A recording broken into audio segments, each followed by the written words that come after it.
Hi and welcome, I'm João Lima, editor of The Economy, and this is Frontline. Today we look into the Russian market, one of the markets that most people fear to invest in, but one man has no fear to invest in, and that man is Guy Willner, and he's here with me, the CEO of IXcellerate. Hi there. Guy, thanks a lot for talking to me. You've recently had a cash injection of $50 million led by Goldman Sachs. What sort of demand are you seeing in the Russian market right now that sort of made this investment happen? Well, it's actually a $22 million total package because there's a whole sort of there's a number of investors coming in. But the Goldman Sachs one is the main one that's allowed us to build another 1,000 racks of capacity, which means we'll be building Russia's largest single data hall as our phase 3. So it'll be bigger than anything else in the market today. The data laws had an influence, and we're looking at some of the first hyperscale cloud players moving into Russia. But what you see in Russia that others struggle to see? Why are you still there? Because you've been doing quite good for over the years. I think, well, everybody's terrified of the sanctions, but the sanctions apply to a couple of state banks and a number of oligarchs, and business goes on as usual. Burger King's opening loads of stores across Russia, so is Leroy Merlin, so is McDonald's. JCB's announced their biggest factory outside the UK in Russia this year. Mercedes is investing $300 million in a new factory. So there's a lot going on. It's just that people who haven't already done business in Russia, they're quite frightened of doing anything there. But then this $22 million investment from Goldman Sachs comes into a time when last year we reported profits of £530,000 compared to a loss of £984,000 in 2015. What has changed last year and how is it going this year? What do you expect for this year as well? Well, data centers are, it's like building an airport. So it's a long build it's a lot of capex and a long period of construction to actually get the thing moving. And once it's moving, then you start filling up with customers slowly on a sort of a 6 to 8 year project. And so slowly we're adding customers every week. So now we're doing about $500,000-600,000 a month in revenues. Our contracted revenues are pretty enormous now, and we now, it's growing very fast. So we hit EBITDA positive last year, and it's continuing to grow. And then what sort of customer network have you got? What sort of customers have you got? Small, medium-sized businesses, large businesses, hyperscalers? Typically, we have very, very big names, but relatively small installations. So our average installation can be as low as 5 to 10 racks, but the names of the customers we have are all household names, anything from banking to internet content to gaming to media. So it is all blue chip customers basically. We're the go-to international provider of data center for Russia. What about the hyperscalers, the big cloud guys? We got one mini. We could almost call it a hyperscaler now. We're moving up to about 0.5 megawatt. There is no hyperscale in Russia at the moment, apart from vContact. And all of the hyperscale for the Russian Federation is delivered offshore currently from Finland, Sweden, Germany, Netherlands, UK, etc. So that will change necessarily because it's expensive to deliver from offshore, and also with the data sovereignty information laws, then people are going to have to move. And then you mentioned some people might be put back a little bit by the sanctions currently in place in Russia and all the data sovereignty laws. Do you think next year the World Cup will help Russia to boost its profile a little bit more with the West, and we'll see some more deployments? Yeah, sure. I mean, the Russians are desperately trying to sort of charm the rest of the world and show that they're quite a normal place, a normal bunch of people. And I'm sure they'll make a massive effort during 2018 to show a very friendly face of Russia. That will put the spotlight on Russia. And clearly, if you look at something like a Facebook or a Google generating, at an absolute guesstimate, they're generating $5 a month per user in advertising revenue. Well, that's, for something like Facebook with only, say, 15 million users out of the 85 million users in Russia, internet users in Russia, that's $300 million of revenue. So this is kind of the last El Dorado in Europe for internet players. There's a massive user base with very high broadband speeds, typically 100 megabits per second into the home in Moscow, and 85 million internet users. So that's more internet users than the whole of Germany. But how long do you think it's going to take for their wall to come down and we see people like Facebook, Google, AWS all of them moving into Russia? Pass, I don't know. I mean, the Russians are, we all know they're fantastic hackers. They're very good software programmers. They're very smart. There are dozens of very smart Russian companies providing the interface between Russian enterprise and AWS or Azure Connect or Google Cloud or Ali Cloud and various other new cloud players. So a lot of those integrators are coming in first, who kind of translate the hypercloud to the end user. And we've got more than a dozen Russian cloud players in our data center as well. Have you ever been targeted by hackers?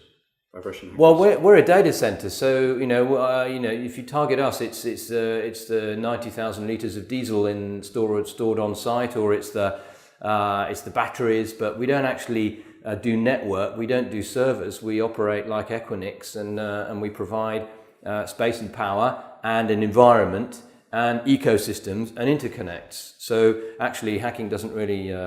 It's not kind of our space, really. Okay. And then we've already spoken a little bit about data protection laws, and then next year we have GDPR coming into force. How are you preparing the business for this massive change around data privacy? Well, data sovereignty is more pragmatic in Russia. I mean, the European Union with GDPR, that's 27, 28 countries. That's a very complex beast to organize. It's also a beast that is constantly negotiating with the US with sort of tit-for-tat sanctions on various internet players for tax, for example. So it's slightly politicized on the GDPR side. Obviously, it's slightly politicized on the data sovereignty side. The main drivers for data sovereignty in Russia seem to be, number one, they're trying to eliminate a number of kill switches that could kill the internet in Russia from outside Russia. So that's a little bit similar to what China's done with their firewall, but not nearly as severe.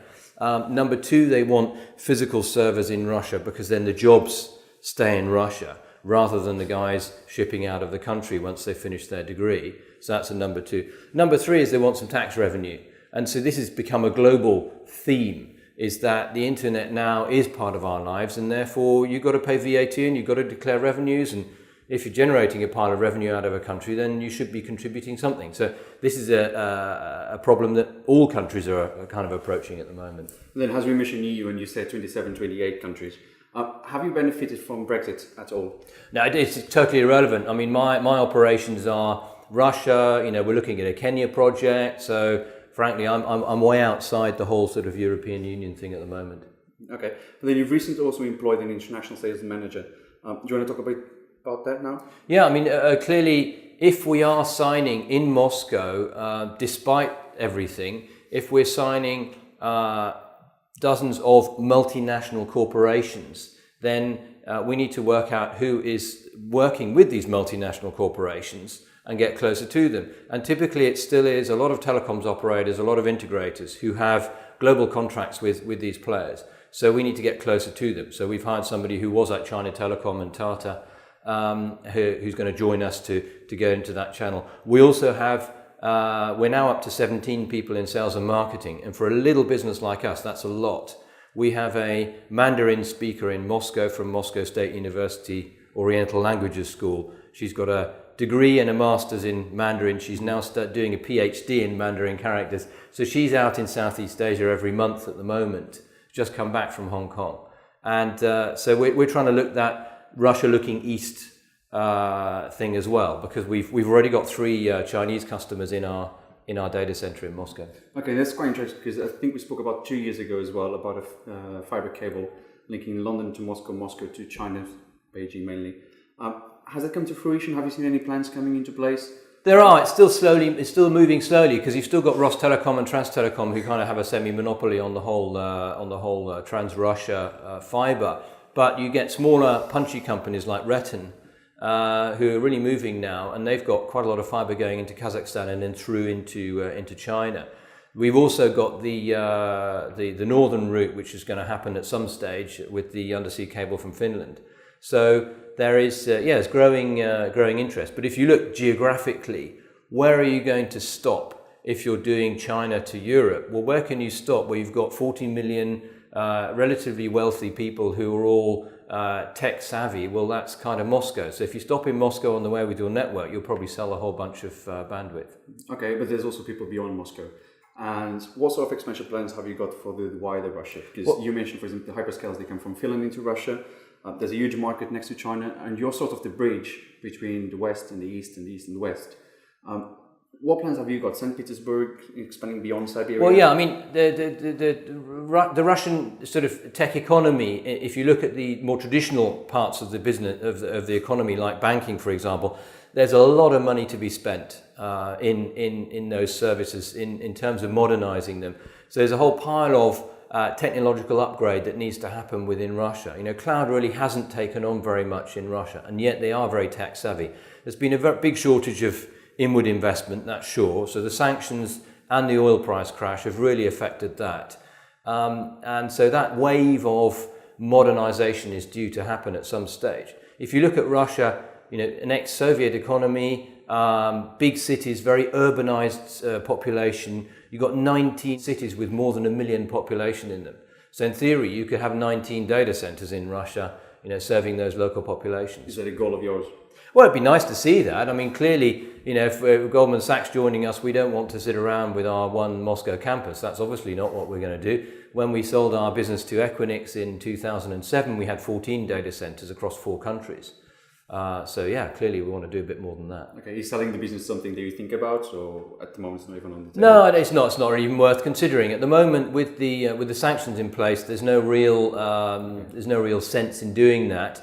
Plus the fact that we don't have too much competition on the international side in Russia. So I'd rather do some organic expansion, maybe look at some M&A, and then take a look at the situation in, say, 2 years. Okay, and then looking into the rest of this year and then the 2018, what sort of mega trends do you see in the Russian market? How is the market going to transform in Russia? I think there's going to be more and more of a Chinese influence. I think some of the first hypercloud players will probably come from the East rather than the West. Okay. So I think as in Alibaba, for example, but I think there'll be more. You know, you look at a small systems integrator in China and they'll have 27,000 employees.